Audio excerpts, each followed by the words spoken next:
तो आज हम बात करने वाले हैं यहाँ पर रिप्रोडक्शन इन प्लांट्स, मतलब पादप में जनन की। जो पादप जो है मतलब प्लांट्स में किस तरीके से रिप्रोडक्शन होता है।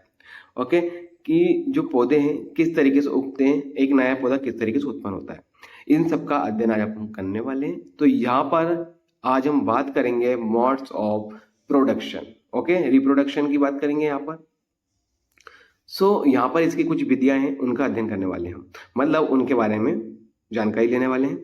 और ये जो क्लास है, जो कंपटीशन की तैयारी कर रहे हैं उनके लिए भी बहुत बेनिफिट होने वाली है, और जो क्लास में पढ़ रहे हैं उन सभी के लिए, ये सभी लोगों के लिए है। ओके, वेजिटेटिव पार्ट्स क्या होते हैं। वेजिटेटिव्स की यदि हम बात करें कि जैसे एक पुष्प रहता है, ओके, ये उसकी जड़ हो गई है, ये उसका तना हो गया है, और इसमें फूल मतलब पत्तियां लग रही है। ओके, ये पत्तियां हैं इसकी। आप देखेंगे कि इसके जो अंग है, ये सभी पत्तियां, तना और ये क्या कहलाते हैं, हमारे वेजिटेटिव पार्ट्स। ओके, और अब हम बात करेंगे कि कायिक प्रबंधन किसके कहते हैं। जैसे अभी हम बात करेंगे यहाँ पर, ये जो कायिक प्रबंधन है, एक मिनट। ओके, हाँ, तो ये जो वेजिटेटिव प्रोपेगेशन क्या होता है, इसकी बात करते हैं हम यहाँ पर। तो जो वेजिटेटिव प्रोपेगेशन क्या होता है कि पादप का, जैसे एक पुष्प हुआ है, ओके, एक पुष्प हुआ है, ये मान लो ये तना है ये, और ऊपर पत्तियां हैं। ओके, और इसके बहुत सारे पार्ट थे इस तरीके से पौधे के। तो इन सब के किसी पार्ट से भी यदि न्यू प्लांट्स का मतलब नया पौधा उत्पन्न होता है, या फिर नया फूल उत्पन्न होता है, कुछ भी होता है, मतलब जिसकी मदद से एक नया पेड़ बनता है या फिर नए प्लांट्स बनते हैं, इन सभी को हम कायिक प्रबंधन कहते हैं। ओके, ड्राइंग आपको समझ में नहीं आएगी, ये आपकी कॉपी में बना लेना, ये मत बनाना अपने हिसाब से बनाना कॉपी में, या फिर आप जो समझ रहे हो उसको लिखते हुए चलना। ओके, जो इसके नोट्स हैं, इसको आपको चाहिए तो कमेंट में बताना, आपको मैं कंप्लीटली इसके जो नोट्स है वो पूरा एनसीईआरटी बेस पे आपको प्रोवाइड कर दूंगा। ओके, आप समझ गए। अब हम बात करते हैं यहाँ पर कि रिप्रोडक्शन कितने माध्यम से होता है। ओके, एक होता है असेक्सुअल और एक होता है सेक्सुअल रिप्रोडक्शन। ओके, यहाँ पर असेक्सुअल रिप्रोडक्शन क्या होता है। असेक्सुअल रिप्रोडक्शन से आप समझेंगे कि ग्रो विदाउट सीड्स। ओके, जो बिना बीजों के उत्पन्न होते हैं, मतलब without grow without seeds that can grow new plants. Okay, we called asexual reproduction. और सेक्सुअल रिप्रोडक्शन क्या होता है, देखिए ये पार्ट हमारा 1 है और ये पार्ट हमारा 2 है, तो इसकी भी बात करेंगे, इसके बाद हम इसकी बात करेंगे। ओके, सेक्सुअल रिप्रोडक्शन की। तो यहाँ पर जो आलिंगिक जनन है, जो बिना बीज के माध्यम से उगते हैं, उन्हें हम क्या कहते हैं, आलिंगिक जनन कहते हैं। और सेक्सुअल रिप्रोडक्शन किसे कहते हैं, जो बीज के माध्यम से लगते हैं। अब यहाँ पर बिना समय बर्बाद किए हम आगे बढ़ते हैं, इनका अध्ययन करते हैं आसेक्सुअल का। आसेक्सुअल रिप्रोडक्शन देखिए, जैसे एक गुलाब की कली जो रहती है, यहाँ पर आप देखेंगे कि जैसे आप यहाँ पर देखना, ये देखिए बीच में से एक पत्ती निकल रही है, stem cutting of rose. Okay, ये जो कली निकल रही है छोटी, इसके माध्यम से भी एक हमारा पौधा उत्पन्न हो रहा है। ये किसका रीजन है, मतलब ये किसका उदाहरण है, ये हमारा उदाहरण है असेक्सुअल रिप्रोडक्शन का। ओके, हो गया। अब यहां पर आप देखेंगे कि एक जो जिंजर है, एक अदरक है, अदरक भी, ये देखो उसमें कई सारे आप रूट से निकलते रहते हैं, आपने देखा होगा कि ये जो क्या है, बिना बीज के उग रहा है ये भी। ओके, बीज वाली चीज क्या है मैं भी आपको बताऊंगा सब, लेकिन यहाँ पर क्या है, जो जिंजर है ये हमारा कोई बीज नहीं है अभी। ओके, ये असेक्सुअल रिप्रोडक्शन है, मतलब जो विदाउट सीड्स के, मतलब बीजों के उत्पन्न हो रहा है।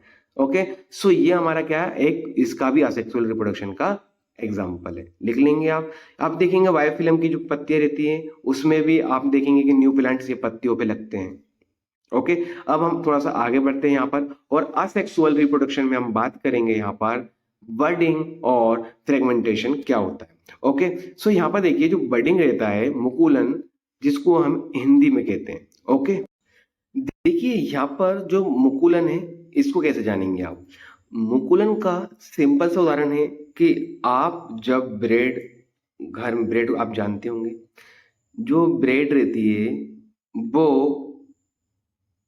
क्या होता है जब हम उसको अच्छे से ढक के रख देते हैं तो उसमें क्या होता है कवक टाइप का लग जाता है या आप बोलेंगे उसमें मतलब बाइट बाइट से दाने आ जाते हैं। ओके। तो वो क्या होता है कंट मतलब जो बाइट बाइट से दाने आप बोलेंगे मतलब बाइट बाइट से परत टाइप की बन जाती है जो मतलब खाने योग्य नहीं रहती है। वो उस कारण होती है कि जिसमें हम उसका मतलब जो गैस उसके उसके पास जो रहती है आप बोलेंगे कि गैस का आदान प्रदान नहीं हो पाता है, वो रुक जाती है क्योंकि वो जो रहते हैं एक निम्र आर्द्रता मतलब जो निम्र उच्च ताप जो रहता है वहां पर बहुत ज्यादा बढ़ जाता है। तो ये क्या रहता है कि इस टाइप का होता है कि नॉर्मली कि जैसे आप बोलेंगे कि मुकुलन आप किसको कहेंगे ये मतलब आपने यदि इसको ढक के रख दिया है जैसे आपने ब्रेड में कभी देखा होगा लगा हुआ कैसे लगा रहता है कि जैसे हमने उसको कुछ से ढक के रख दिया उसमें यदि एयर पास नहीं होती है तो वहां पर नए नए मुकुलन बनना स्टार्ट हो जाते हैं मतलब न्यू न्यू वर्ड्स उत्पन्न हो जाते हैं। ओके। सो आप देखेंगे कि ये जो इतने छोटे छोटे होते हैं कि इनको आप माइक्रोसॉफ्ट के माध्यम से आप देख पाते हैं। ओके।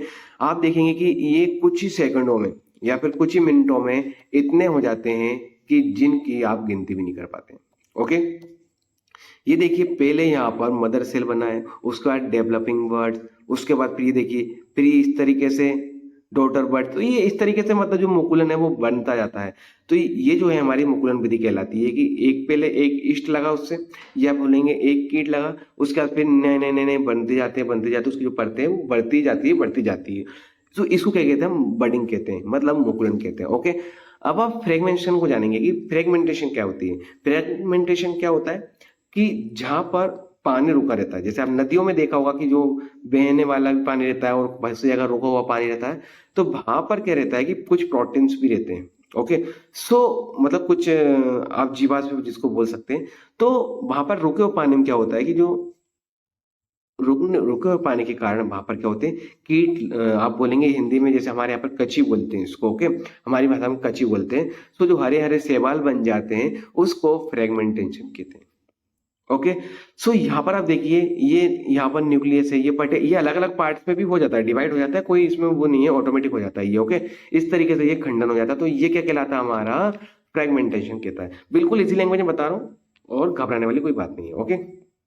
अब थोड़ा सा आगे बढ़ेंगे यहाँ पर। अब असेक्सुअल रिप्रोडक्शन जो है हमारा एक पत्ती भी रहती है। ओके। एक जिसको आप बोलेंगे spore formation in leaves of firm plants जो एक फर्म्स की पत्तियां भी जो रहती है जिनमें पीछे जो रहते हैं यहाँ पर बीजाणु उत्पन्न होते हैं किससे स्पोर फॉर्मेशन। ओके। बीजाणु द्वारा उत्पन्न कैसे होता है कि जैसे एक रोटी रहती है रोटी में भी छोटे छोटे जो कवक रहते हैं वो लग जाते हैं क्यों लग जाते हैं क्योंकि उनमें हवा वगैरह नहीं मिल पाती है उनको उस टाइम। ओके। मतलब उनको जो एटमॉस्फेयर चाहिए वो उतना नहीं मिल पाता है तो क्या होता है कि नए नए जो कीट है वहां पर नए नए उत्पन्न होने लगते हैं। ओके। तो आप देखिए spore formation in fungus. Okay. तो यहाँ पर फंगस का एक बहुत अच्छा उदाहरण है कि बहुत से लोगों को फंगस भी होता है। ओके। तो यहाँ पर देखो ये छोटा सा कवक बना कवक के बाद इसने बड़ा जाल बना लिया और ये छोटे छोटे क्या है कि ये फिर फैलने लगते हैं धीरे धीरे करके। तो ये क्या है कि बीजाणु द्वारा उत्पन्न मतलब स्पोर फॉर्मेशन हमारा कहलाता है। स्पोर फॉर्मेशन आपको समझ में नहीं आ रहा तो एक बार बताता हूं मैं आपको। देखो एक चपाती है या एक रोटी आप बोलेंगे ये हमारी रोटी है। ओके। सो यहाँ पर इसके ऊपर एक रोटी और रखी है तो अब इसके जो बीच का एरिया है मतलब इसके जो बीच का एरिया है वहां पर छोटे छोटे से मतलब बाइट बाइट से कब आप बोलेंगे कवक लग जाते हैं जैसे फफूंद लग जाती है। ओके। तो जिसको हम फफूंद बोलते हैं वो किस वजह से हो जाती है क्योंकि वहां पर वो एटमॉस्फेयर नहीं पहुंच पाता है। ओके। उनको जो एटमॉस्फेयर चाहिए मतलब उस रोटी को वो वहां पर नहीं रहता है तो क्या है कि वहां पर एयर नहीं जा पाती है। तो एयर नहीं जाती वो कब वो इतने छोटे छोटे होते हैं कि कवक वो उड़ भी जाते हैं हवा में उड़ते रहते हैं लेकिन उसको हम देख नहीं पाते देख पाएंगे ओनली सूक्ष्म मतलब माइक्रोस्कोप की मदद से। ओके।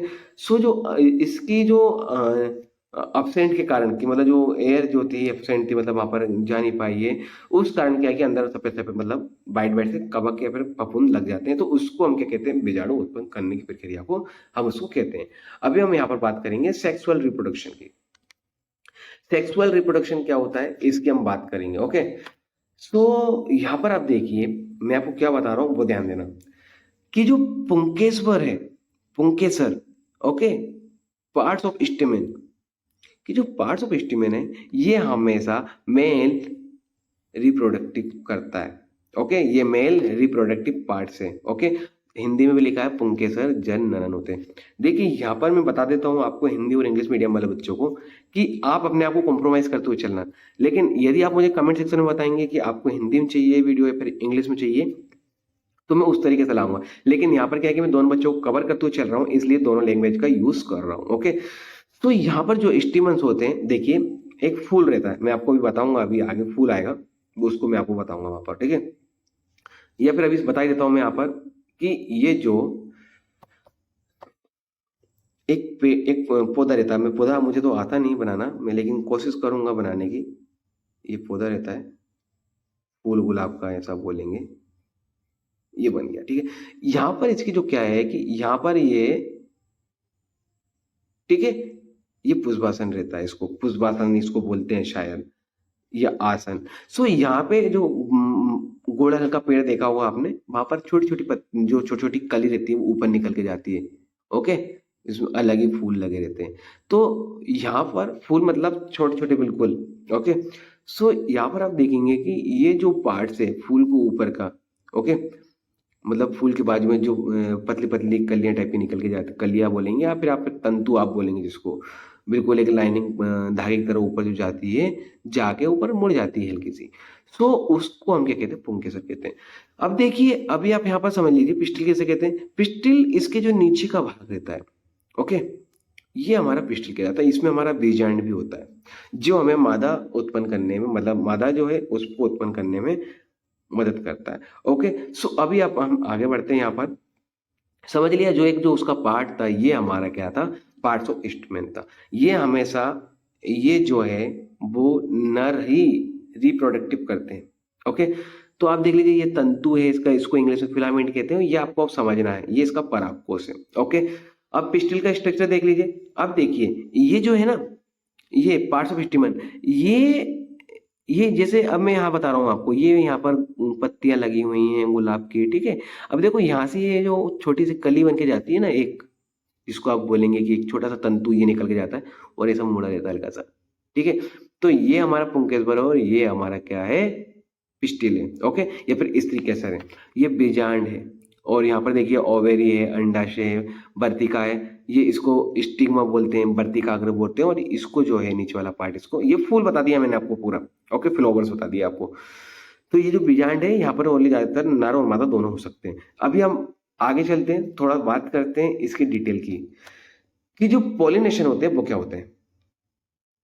ओके, पॉलिनेशन किसे कहते हैं, मैं आपको सिंपल भाषा में यदि कहूं, देखिए अभी हम यहाँ पर एक चीज और समझ लेते हैं, इसको मैं हटा रहा हूं, कि जिन पुष्पों से, या फिर आप बोलेंगे जिन फ्लावर से, जो फूल में सिर्फ नर ही, मतलब एक पुष्प है, यदि उसमें नर ही, मतलब पुंकेसर ही उत्पन्न हो रहे हैं, मतलब पुंकेसर यदि मतलब नर ही उत्पन्न हो रहे हैं, या फिर एक ही, या फिर महिला मतलब मर उत्पन्न हो रहे हैं पुष्प, सो उसको हम क्या कहते हैं, एक लिंगी पुष्प कहते हैं। और जिन पुष्प में एक लिंगी और दो लिंगी, मतलब नर और मादा दोनों उत्पन्न होते हैं, दोनों पुष्प उत्पन्न होते हैं, तो उसको हम क्या कहते हैं, द्विलिंगी। ओके, सो आपको यहाँ पर एक चीज और समझना है, कि ये जो है हमारा क्या करता है, stamen are the male reproductive parts. Okay, ये मेल का पार्ट है और ये फीमेल का पार्ट है, ये आप समझ के चलिए। ओके, सो यहाँ पर आप देखेंगे, हाँ एक चीज और, कि ये क्या है, सिंगल सेल कोशिका है। ओके, और इसका जो है इन दोनों का युग्मनज क्या कहलाता है, ये दोनों जो बनते हैं, इन दोनों की क्रिया जो होती है, या फिर आप बोलेंगे ये दोनों जो बनने के एक दूसरे से मिलते हैं, ये इसकी जो बनने की क्रिया है, या युग्म आप इसको बोलेंगे गैमेट। ओके, या फिर युग्मनज आप हिंदी में बोलेंगे इसको। तो इन दोनों का जो अध्ययन रहता है, ओके, उसको क्या कहते हैं, युग्मनज। ओके, क्या कहते हैं, युग्मनज, या फिर जायगोट।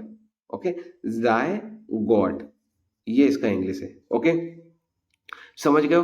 अब हम थोड़ा सा यहाँ से आगे बढ़ेंगे इसको हटाकर, अब हम समझेंगे पोलिनेशन क्या होता है।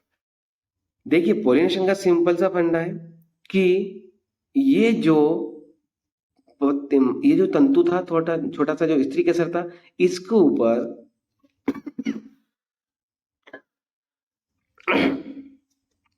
कि इसके ऊपर जो क्या होता है कि ये जो इसके जो तंतु के ऊपर जाके हल्का हल्का ये जो लगा रहता है ना परागकोश, इसके ऊपर हल्के हल्के परागकोश लगे रहते हैं, परागकण लगे रहते हैं, बिंदी बिंदी बिंदी टाइप के। ओके, ये बिंदी बिंदी टाइप के इसमें मतलब लगा रहता है बिल्कुल। सो यहाँ पर उसी चीज की बात करेंगे कि ये जो परागकोश है, परागकण जो है इसके, ये परागकोश के जो परागकण हैं, ओके, वो कहाँ पर जाके गिर जाते हैं? यदि वर्तिकाक पर, वर्तिकाक मतलब आप देखेंगे स्टिग्मा। यदि परागकोश के कण, मतलब परागकोश के परागकण स्टिग्मा पर गिरते हैं तो ये हमारा क्या कहलाता है? पोलिनेशन। ओके, सिंपल है बिल्कुल। ओके, अब आप देखिए, और ये देखो इतने इसके जो परागकण जो इतने बारीक होते हैं कि हवा में उड़ जाते हैं। ओके, हवा में उड़ के चले जाते हैं, कहीं लग जाते हैं। ठीक है, सो आप देखेंगे कि स्वपरागण किसे कहते हैं? सेल्फ पोलिनेशन किसे कहते हैं?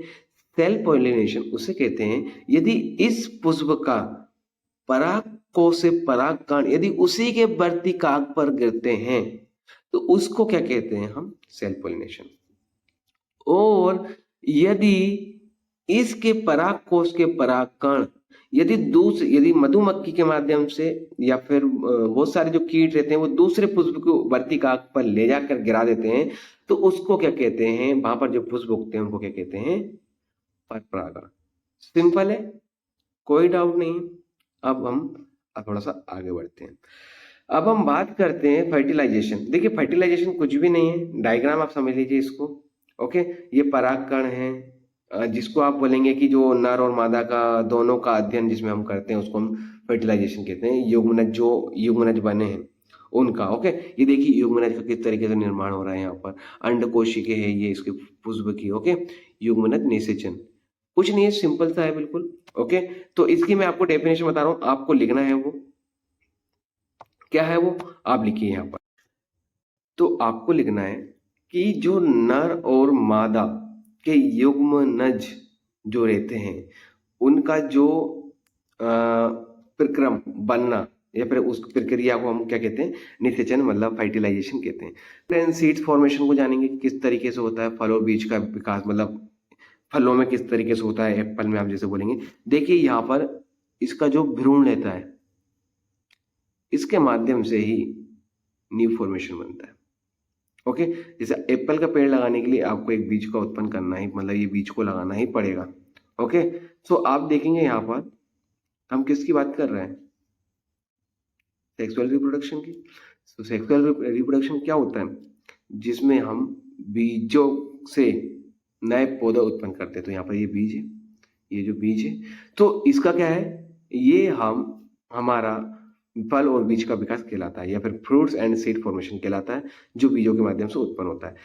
अब सीड से डिस्पर्सल को आप समझेंगे कि बीज प्रकीर्णन क्या होता है? बीज प्रकीर्णन। ओके, सो आप देखेंगे कि एक, यदि आपने कभी इमली खाई हो, शायद खाई होगी इमली, सो उसके अंदर जो दाना निकलता है आप रोड पे फेंक देते हैं तो बरसात में क्या होता है कि वो फूट जाता है, और फूट के किस तरीके का आकार ले लेता है? इस तरीके का। तो क्या होता है? आगे एक पेड़ बन जाता है। ये हमारा सीड्स डिस्पर्सल कहलाता है। अब जैसे ही आप बोलेंगे, यहाँ पर देख लीजिए आप, ये सनफ्लावर का एग्जांपल देख लीजिए, ड्रम स्टिक देख लीजिए, और यहाँ पर आप सीड और मदर, मतलब आप उसको देख लीजिए, क्या बोलते हैं, खजूर का पेड़ जो स्टार्टिंग में नीचे से रहता है वो इस तरीके से ही लगता है। ओके, सो ये थी हमारी आज की क्लास। आई होप कि आपको पादप में जनन या फिर रिप्रोडक्शन इन प्लांट्स पूरा समझ में आया होगा।